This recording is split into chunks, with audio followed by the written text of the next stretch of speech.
Hey guys, it's December 21st, 2025. I just wanted to update you on where I was. Last video we got the engine in it. I do have most of the Holley wiring harness and stuff plugged up.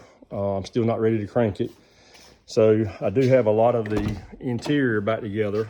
So I want to start off with showing I got the factory headlight switch that works my park lights, and on the back, my running lights and my park lights on the front.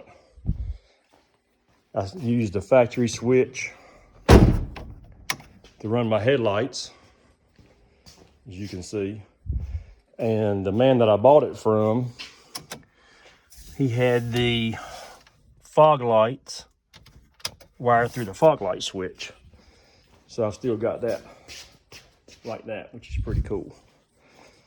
Then, like we discussed earlier, I wanted to be able to use my interior, factory interior light here to turn my interior lights on. So you just roll it up like any Chevrolet, and you can see I've got a light mounted right there. Temporarily, I've got one right here. And just to remind you, I'm gonna have one right in here somewhere, one right there. I'll have one under the dash over there. There'll be one that when you open the glove box, it'll automatically come on just like factory. Because it's a T-top car, the interior light is way back there. That will come on also. And then I've got a separate wire run to the back. So when I'm putting fuel in it, I can manually cut that on and run that. So like I say, I don't have everything up and running yet, but if I cut my ignition switch on and this LED is not working for some reason, I think it's in the switch, but I've got to figure that out. But you see that my dash is powering up, and you have multiple screens that you can use. So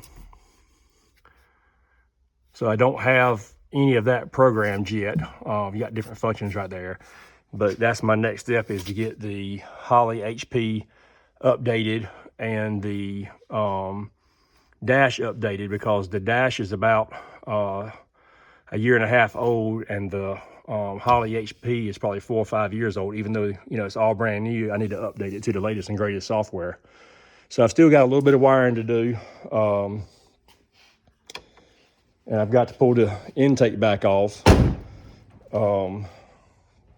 to hook up the Holley to the oil pressure switch back there. I can't reach it, and I don't really remember exactly how the man has got it done, but he's got a mechanical or electric gauge on the inside for oil pressure. So I'm thinking he's got it set up so that you can use the gauge and have it hooked to a computer. But if not, I have to put a Y on there, a T on there or something. And I've let the thing sit so long also that these vacuum block offs are cracking, and there's one on the back of the intake that's cracked that I can't reach. So anyway, there's your update.